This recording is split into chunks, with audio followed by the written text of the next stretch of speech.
Hey, Yassine from Change Wealth here to talk to you today about a concept that I call financial wellness. It's a concept that comes from sort of a personal and professional observation of mine, which is that people, when they talk about their financial lives, they want to sort of pretend that those are somehow separate and apart from, their regular lives. And I think it's actually impossible to talk about one without talking about the other.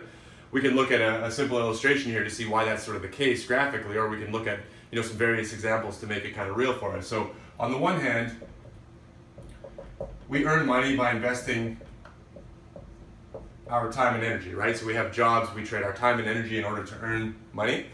And that's kind of, the gist of our financial lives. On the other, you have, the things that make us well or fulfill us as humans. So I didn't come up with this list, but the National Wellness Institute in the US defines overall wellness as having 6 components. Occupational is, of course, about what you do for work. Physical relates to your physical health. Intellectual is about the need for challenge or stimulation. Social is about relationships and belonging to a community. Spiritual is about finding a meaning or purpose. And emotional, of course, is about your sort of overall mood, general levels of happiness, that kind of thing.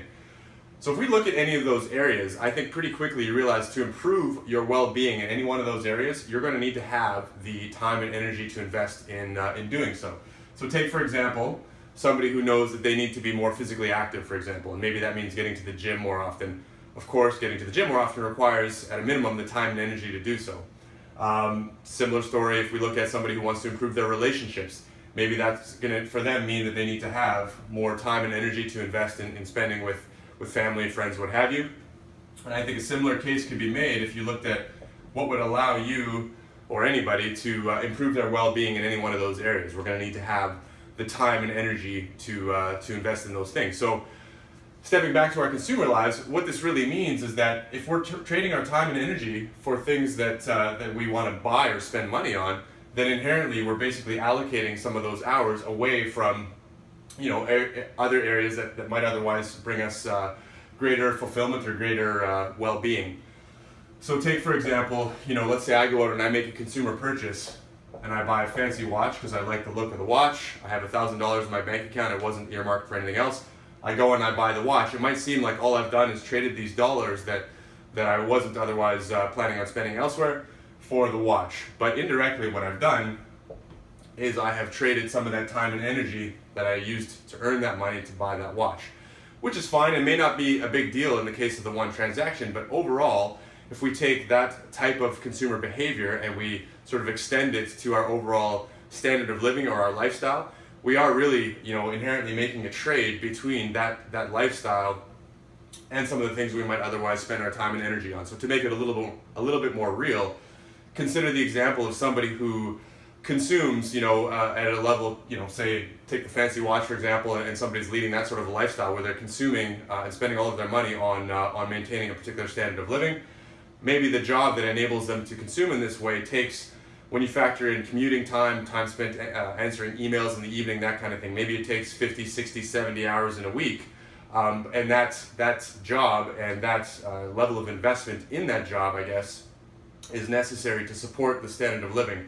Maybe that same person, if they played their cards right financially and adjusted their financial behavior accordingly, wouldn't need as much income to sustain their material consumption. Maybe that would allow them to open up, their employment options, to find a job that takes fewer hours in the week, for example, or allows them to leave work at work when they go home in the evening, that kind of thing. And then all of a sudden, if that's the case, then you can see how, getting to the gym might be easier, spending more time with family and friends might be easier. So I think inherently there's a link between how we consume, how we basically pattern our financial behavior, and all of these areas.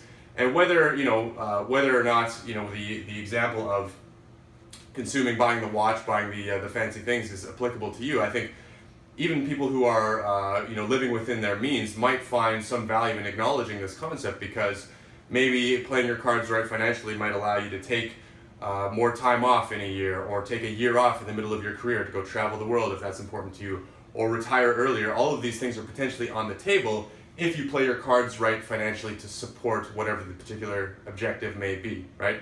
And so financial wellness then isn't about deprivation or about condemning consumption. Obviously, all of us need to consume to some degree. We need groceries. We may even want to indulge in the odd thing, but it's the mindless consumption that takes us away from having the time and energy, reclaiming that time and energy in order to invest in these other areas. So financial wellness then, to me, is about aligning our financial behavior with the things that make us well overall and having intention in doing so. I think that is sort of the key to optimizing our wellness overall and aligning our financial behavior accordingly. So hopefully you find value in thinking about this concept and acknowledging the role of intention in kind of making our financial behavior consistent with the things that we actually value in life and the things that make us well. It's something I want to explore more in future, but hopefully this was helpful for today, and we'll talk to you again next time. Thanks.